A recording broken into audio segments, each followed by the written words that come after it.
Hi ಎಲ್ಲರಿಗೂ ನಮಸ್ಕಾರ, welcome back to my YouTube blog. ಹೆಣ್ಮಕ್ಳಿಗೆ ರೆಡಿ ಆಗೋದು ಅಂದ್ರೇನೆ ತುಂಬಾ ಇಷ್ಟ. ಅದರೊಳಗೂ ಸ್ಯಾರಿ ಹಾಕೊಂಡು ರೆಡಿ ಆದಾಗ ಎಕ್ಸ್ಟ್ರಾ ಎನರ್ಜಿ ಫೀಲೇ ಕೊಡ್ತಾ ಇರುತ್ತೆ. ಇದು ಆಷಾಢ ಶುಕ್ರವಾರದ ಲಾಗ್ ಆಗಿದೆ. ಆಷಾಢ ಶುರುವಾದಾಗ್ಲಿಂದನೂ ಅನ್ಕೊಂಡಿದ್ದಾಯ್ತು ಮನೆ ದೇವ್ರಿಗೆ ಹೋಗ್ಬಿಟ್ಟು ಬಂದ್ಬಿಡೋಣ ಅಂತ. ಇನ್ನು ನಮ್ಮನೆ ದೇವರು ಯೂಶಲಿ ಗೊತ್ತೇ ಇರುತ್ತೆ, ಜಿನ್ನಾಗರದಮ್ಮ.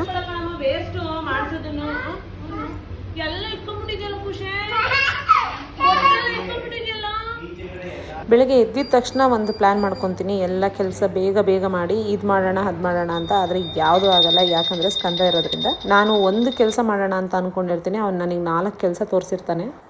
ನನ್ನ ಮಗನ ಇಟ್ಕೊಂಡು ಬೆಳಗ್ಗೆ ಬೇಗ ಎದ್ದು ಎಲ್ಲ ಕೆಲಸ ಮಾಡಿ, ಮನೆಯಲ್ಲಿ ಪೂಜೆನೂ ಮಾಡಿ, ಅವ್ನು ತೋರಿಸಿದ ಕೆಲಸಗಳು ಮಾಡಿ, ಎಲ್ಲ ಮಾಡಿ ಹೊರಡೋ ಅಷ್ಟೊತ್ತಿಗೆ ಸಾಕು ಅನ್ನಿಸ್ಬಿಟ್ಟಿತ್ತು.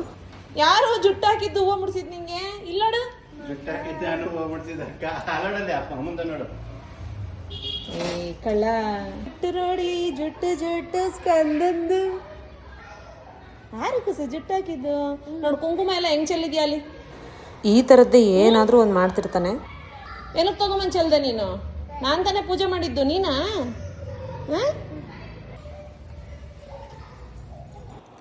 ಅಮ್ಮ ಅಂತೂ ಸ್ನಾನ ಮಾಡಿ ರೆಡಿ ಆದಮೇಲೆ ಒಂದ್ಸರಿ ಪೂಜೆ ಮಾಡೇ ಮಾಡ್ತಾರೆ. ಅದು ನಮ್ಮ ಮನೆಗಾಗಲಿ ಇಲ್ಲ ಅಮ್ಮನ ಮನೆಯಲ್ಲೇ ಆಗಲಿ, ನಾನಾದರೂ ಗಡಿಬಿಡಿನಲ್ಲಿ ಮನೆಯಲ್ಲಿ ಯಾರಾದರೂ ಒಂದ್ಸರಿ ಪೂಜೆ ಮಾಡಿದ್ಮೇಲೆ ಸರಿ ಅವ್ರು ಹೇಗೋ ಮಾಡಿದಾರಲ್ಲ ಬಿಡು ಅಂತನಾದರೂ ಬಿಟ್ಬಿಡ್ತೀನಿ. ಆದರೆ ಅಮ್ಮ ಆಗಲ್ಲ, ಎಷ್ಟೊತ್ತಾದ್ರೂ ಅಷ್ಟೇ ಅವ್ರು ಒಂದ್ಸರಿ ಪೂಜೆ ಮಾಡೇ ಮಾಡ್ತಾರೆ. ಉಪವಾಸ ಹೋಗೋಣ ಅಂತ ಅಂದ್ಕೊಂಡಿದ್ದೆ, ಆದರೆ 12:30 ಮೇಲಾಗ್ಬಿಟ್ಟಿತ್ತು ಹೊರಟಾಗ. ಈ ನಡುವೆ ಅಂತೂ ಗ್ಯಾಸ್ಟ್ರಿಕ್ ಪ್ರಾಬ್ಲಮ್ ಆಗಿಬಿಟ್ಟಿದೆ. ಹಾಗಾಗಿ ನನಗೆ ಆ ಕೆಲಸ ಈ ಕೆಲಸ ಅಂತ ಎಳ್ನೀರು ಕುಡಿಯೋದು ಕೂಡ ಏನು ನೆನಪಾಗಲ್ಲ.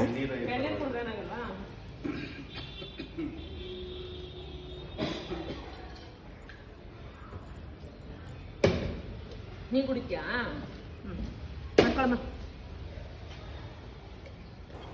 ಬೇರೆ ಯಾವುದಾದ್ರೂ ಜ್ಯೂಸ್ ಟೇಸ್ಟ್ ನೋಡಿಸಿ ಆಮೇಲೆ ಏನಾದರೂ ಎಳ್ನೀರು ಕೊಟ್ಟರೆ ಕುಡಿಯೋದೇ ಇಲ್ಲ ಇವನು.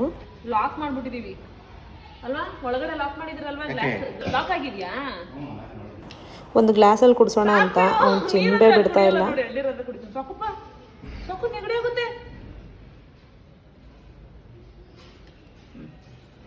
ಬಾಯಿ ಹೊರ್ಸಿಸ್ಕೊ, ಪಪ್ಪನ ಹತ್ರ ಬಾಯಿ ಇಲ್ಲಡು, ಹಿಂಗೆ ಹೊರ್ಸಿಸ್ಕೊಂಬಂಗ್ನೆ.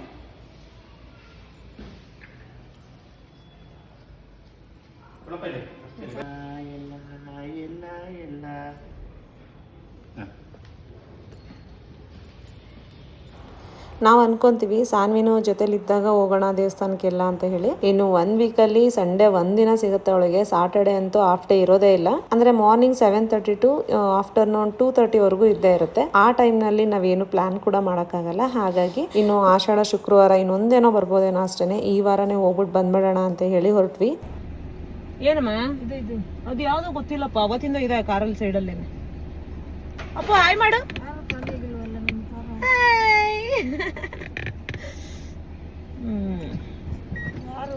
ಮತ್ತೆ ಮಾಡ್ತಾ ಇದ್ದಾನೆ. ಜುಟ್ಟು ಚೆನ್ನಾಗಿದೆ ಮಗನೆ, ಜುಟ್ಟು ಸೂಪರ್ ನಿಂದು. ಯಾರ್ದೋ ಫಂಕ್ಷನ್ ಹೋಗಿ ಬಂದಿರ್ತೀನಿ, ಅಲ್ಲೇ ಇರ್ತೀನಿ, ಎತ್ತಿಟ್ಟಿಲ್ಲ ಹಂಗೆ ಇಟ್ಬಿಟ್ಟಿದೀನಿ. ಕಾರ್ ಕ್ಲೀನ್ ಆಗಿತ್ತಲ್ಲ, ಕ್ಲೀನ್ ಮಾಡಕ್ ಬಂದಿದ್ರೆ ಕಾರ್ ಕ್ಲೀನ್.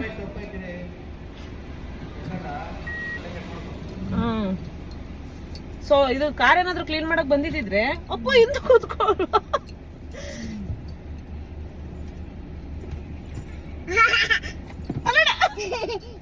ಅರೆ ಅವ್ನ ಹಿಡ್ಕೊ ಬನ್ರಿ, ಅವ್ನ್ ದಪ ಅಂತ ಬೀಳ್ತಾವ. ಹೋಗಲ್ಲ ಅಮ್ಮನ ಹತ್ರಕ್ ಹೋಗು. ಬ್ರೇಕ್ ಹಾಕ್ದಾಗ್ಲೆಲ್ಲ ಅವ್ನ ಆಟ ಆಡ್ತಾವ್ ಹಿಂದಕ್ಕೆ ಮುಂದಕ್ಕೆ. ಎಲ್ಲಾದ್ರೂ ಹೊಡ್ಕೊಂಡ್ಬಿಟ್ಟಾನ. ಆಮೇಲೆ ಬೊಟ್ಟೆ ಇಲ್ವಲ್ ಮಗನೆ, ರೆಡಿ ಮಾಡಿದೀನಿ. ನಿಮ್ ಪಪ್ಪ ಬೊಟ್ಟಿಕ್ಕು ಕಣ್ಕಪ್ಪಿಕ್ಕು ಅಂತಿರ್ತಾರೆ. ಡೋರ್ ಹಾಕ್ರಿ.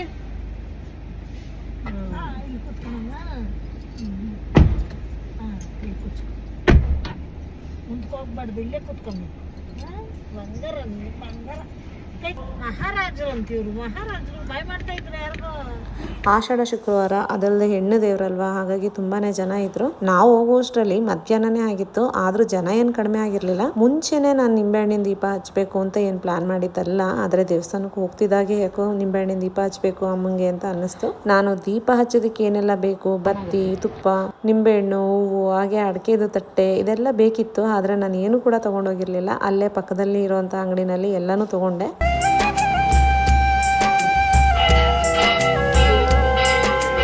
ಈ ಪರಿಶೋಧನೆ ಸರಿಯೇ ನಿನಗೆ, ಈ ಪರಿಮಳ ಸುಮ ಭಾರವೇ ಧರೆಗೆ. ಈ ಪರಿಶೋಧನೆ ಸರಿಯೇ ನಿನಗೆ, ಈ ಪರಿಮಳ ಸುಮ ಭಾರವೇ ಧರೆಗೆ. ಬವಣೆಯ ನೀಗಿಸಿ ಹರಸು ಮಾತೆ. ಪೂಜೆ ಎಲ್ಲ ತುಂಬಾ ಚೆನ್ನಾಗಾಯ್ತು. ಅದಾದ್ಮೇಲೆ ಪ್ರಸಾದಕ್ಕೆ ಹೋದ್ವಿ. ಉಪವಾಸ ಇದ್ದಿದ್ದಕ್ಕೋ ಏನೋ ಗೊತ್ತಿಲ್ಲ, ಈ ತರ ಪ್ರಸಾದ ಎಲ್ಲೂ ತಿಂದೆ ಇಲ್ಲ ನಾನು, ಅಷ್ಟು ಚೆನ್ನಾಗಿತ್ತು. ಲಾಸ್ಟ್ ಟೈಮ್ ಬಂದಾಗ ಊಟ ಮಾಡ್ಕೊಂಡು ಬಂದಿದ್ದೆ ಮನೆಯಲ್ಲೇ, ಹಾಗಾಗಿ ನನಗೆ ಪ್ರಸಾದ ತಿನ್ನೋದಕ್ಕೆ ಆಗ್ಲಿಲ್ಲ. ಮನೆಯಲ್ಲಿ ಅಂದ್ಕೊಂಡಿದ್ದಂತೂ ನಿಜ, ಇವತ್ತಾದ್ರೂ ನನ್ನ ದೇವಸ್ಥಾನದಲ್ಲಿ ನಾನು ಪ್ರಸಾದ ತಿನ್ನಲೇಬೇಕು ಅಂತ. ಹಾಗಾಗಿ ನನ್ನ ಮನೆಯಲ್ಲಿ ತಿಂಡಿ ಕೂಡ ತಿಂದಿರಲಿಲ್ಲ. ಲಡ್ಡು ಖಾಲಿ ಆಗಿರ್ಬೇಕು, ಹಾಕ್ಲಿಲ್ಲ. ನಾನು ದೇವಸ್ಥಾನಕ್ಕೆ ಹೋಗೋದಕ್ಕಿಂತ ಮುಂಚೆನೇ ಅಂದ್ಕೊಂಡೆ ಇದನ್ನೇನಾದರೂ ನಮ್ಮ ಮನೆಯವ್ರು ನೋಡಿದ್ರೆ ಖಂಡಿತ ತಗೊತಾರೆ ಅಂತ. ಆ ಥರ ಅವರೆಕಾಯಿ ಸೊಗಡಿಂದು ಘಮ ಅಲ್ಲಿವರೆಗೂ ಬರ್ತಾ ಇತ್ತು. ಅದಲ್ಲದೆ ಈ ವರ್ಷದ ಮೊದಲನೇ ಕಾಯಿ ಅಲ್ವಾ, ಹಾಗಾಗಿ ಎಲ್ಲರಿಗೂ ಇಷ್ಟ ಅದೇ ಆಗುತ್ತೆ. ಹಾಗೆ ನಾವು ಕೂಡ 1.5 kg ಅಷ್ಟು ತಗೊಂಡ್ವಿ. ಅಲ್ಲಿರೋದು ಹಬ್ಬ, ಆ ಹಬ್ಬ ನೋಡಿ ಹಬ್ಬ ಹಬ್ಬ ಅಂತ. ಇನ್ನು ನನ್ನ ಮಗಂಗಂತೂ ಹಸು ಅಂದರೆ ಅದು ಏನು ಇಷ್ಟನೋ ಗೊತ್ತಿಲ್ಲ. ಸ್ಟ್ಯಾಚು ಆಗಿರಲಿ, ಪೋಸ್ಟರಲ್ಲಿರಲಿ, ರಿಯಲ್ ಆಗಿದ್ರೂ ತುಂಬ ಎಕ್ಸೈಟಲ್ಲಿ ಅದನ್ನು ಕೂಗ್ತಾ ಇರ್ತಾನೆ. ಅದಲ್ಲದೆ ನಾವು ಕಾರ್ ಇಳಿದಿದ ತಕ್ಷಣ ಅವನು ನನ್ನ ಹತ್ರನೇ ಬಂದ್ಬಿಡ್ಬೇಕು, ಯಾರ ಹತ್ರನೂ ಹೋಗಲ್ಲ, ಆ ಥರ ಮಾಡ್ತಾನೆ. ಅವ್ರ ಪಪ್ಪ ಇದ್ದರೆ ಅಷ್ಟೇ ಅವನು ಕುತ್ಕೊಳ್ಳೋದು, ಇಲ್ಲ ಅಂತಂದರೆ ನನಗೆ ಕಾರ್ ಡ್ರೈವ್ ಮಾಡೋದಕ್ಕೂ ಬಿಡಲ್ಲ. ಯಾವಾಗಲೂ ಹೆಂಗ್ ಮಾಡ್ತಲ್ವಮ್ಮ ಬೀದಿ ನಾಯಿ, ಸ್ಕಂದನ್ ನಡ್ಸ್ಕೊಂಡ್ ಬಂದಿದ್ರಿ, ಎತ್ಕೊಂಡಿದ್ದಕ್ಕೆ ಸರಿ ಹೋಯ್ತು. 3 ಗಂಟೆ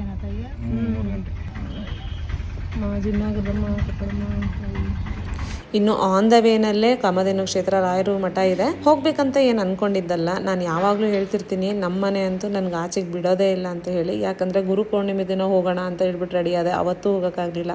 ಹಾಗೆ ಗುರುವಾರ ಹೋಗೋಣ ಅಂತ ರೆಡಿ ಆದೆ, ಅವತ್ತೂ ಕೂಡ ಆಗಲಿಲ್ಲ. ಹೋಗ್ತಾ ಸಾನ್ವಿಂಗ್ ಕರ್ಕೊಂಡು ಹೋಗ್ಬೇಕಾಗಿತ್ತು, ಆದರೆ ಇನ್ನೂ ಟೈಮ್ ಕೂಡ ಇತ್ತಲ್ವ, ಹಾಗಾಗಿ ರಾಯರು ಮಠಕ್ಕೆ ಹೋಗ್ಬಿಟ್ಟು ಬಂದ್ಬಿಡೋಣ ಅಂತ ಹೇಳಿ ಬಂದಿದ್ವಿ. ಏನು ಮಾಡ್ತು ಆನೆ? ಆನೆ ಏನು ಮಾಡ್ತು? ಇವನಿಗೆ ಪ್ರಾಣಿಗಳಂದ್ರೆ ತುಂಬಾ ಇಷ್ಟ. ಆನೆ, ಹಸು ಎಲ್ಲಿ ನೋಡಿದ್ರು ಎಕ್ಸೈಟ್ ಆಗ್ತಾನೆ. ಏನದು? ಆನೆನ? ಎಲ್ಲಿದೆ ಆನೆ? ಇದು ಆನೆನಾ? ಅಂಬ ಅಂಬನೇ ಅದು? ಹೌದಾ, ಆಯ್ತು ಬಾ ಹೋಗೋಣ. ಟೂ ಬಿಟ್ಟೋಗಿದ್ನಲ್ಲ, ಬರ್ತಾವನೆ ಈಗ ಮತ್ತೆ ನನ್ನ ಮೇಲೆ 2. ಅಮ್ಮಮ್ಮಂಗ 2 ಬಿಟ್ಟಿದ್ ನೀನು. ಹೆಂಗ್ ಬಿಟ್ಟು ಹೇಳು, ಹೆಂಗ್ ಬಿಟ್ಟೆ 2? ವಿಶೇಷ ದಿನಗಳಲ್ಲಂತೂ ಎಷ್ಟು ರಶ್ ಇರುತ್ತೆ ಗೊತ್ತಾ ಈ ದೇವಸ್ಥಾನ. ಇವತ್ತು ಶುಕ್ರವಾರ ಆಗಿರೋದ್ರಿಂದ ಅಷ್ಟು ಜನನೇ ಇಲ್ಲ, ತುಂಬ ಫ್ರೀ ಆಗಿತ್ತು. ಸ್ಕಂದ ಫೋನ್ ನೋಡ್ಬೇಡ. ಹಾಗಾಗಿ ದೇವ್ರ ದರ್ಶನ ಎಲ್ಲ ತುಂಬ ಚೆನ್ನಾಗಾಯಿತು. ಯೂಶ್ವಲಿ ಗುರುವಾರ ಬಂದರೆ ಮಾತ್ರ ರಾಯರಿಗೆ ತುಪ್ಪದ ದೀಪ ಹಚ್ಚೋದು. ಮಧ್ಯ ಟೈಮ್ನಲ್ಲಿ ಬಂದರೆ ಅಷ್ಟಾಗಿ ಹಚ್ಚೋದಿಲ್ಲ ನಾವು. ಸುಮ್ಮನೆ ದರ್ಶನ ಮಾಡಿಕೊಂಡು ಪ್ರದಕ್ಷಿಣೆ ಹಾಕ್ಕೊಂಡು, ಹಾಗೆ ಅಲ್ಲಿ ಶ್ರೀವಲ್ಲಿ ಕಲ್ಪವಲ್ಲಿ ಅಮ್ಮನವರ ದೇವಸ್ಥಾನನೂ ಇದೆ, ಅದನ್ನು ಕೂಡ ನೋಡಿಕೊಂಡು. ದೇವಸ್ಥಾನ ತುಂಬ ನಿಶಬ್ದವಾಗಿತ್ತು, ಯಾಕಂದರೆ ಜನ ಜಾಸ್ತಿ ಇರಲಿಲ್ವಲ್ಲ. ಹಾಗಾಗಿ ಒಂದು ಸ್ವಲ್ಪ ಹೊತ್ತು ಕೂತ್ಕೊಂಡು ರಾಯರು ಪ್ರಾರ್ಥನೆ ಮಾಡ್ಕೊಂಡ್ವಿ. ಇಲ್ಲೇ ಪಕ್ಕದಲ್ಲಿ ಸಾಯಿಬಾಬಾ ಅವ್ರ ದೇವಸ್ಥಾನನೂ ಇದೆ. ನಾವು ಯಾವಾಗಲೂ ಇಲ್ಲಿಗೆ ಬಂದಾಗ ಆ ದೇವಸ್ಥಾನ ಮಿಸ್ ಮಾಡದೆ ಹೋಗ್ತೀವಿ. ಆದರೆ ಈ ಸರಿ ನಮಗೆ ಅಲ್ಲಿಗೆ ಹೋಗೋಕ್ಕಾಗಲಿಲ್ಲ, ಯಾಕಂದರೆ ತುಂಬ ಟೈಮ್ ಆಗಿಬಿಟ್ಟಿತ್ತು. ಸಾನ್ವಿನ್ ಬೇರೆ ಪಿಕ್ ಮಾಡಬೇಕಿತ್ತು.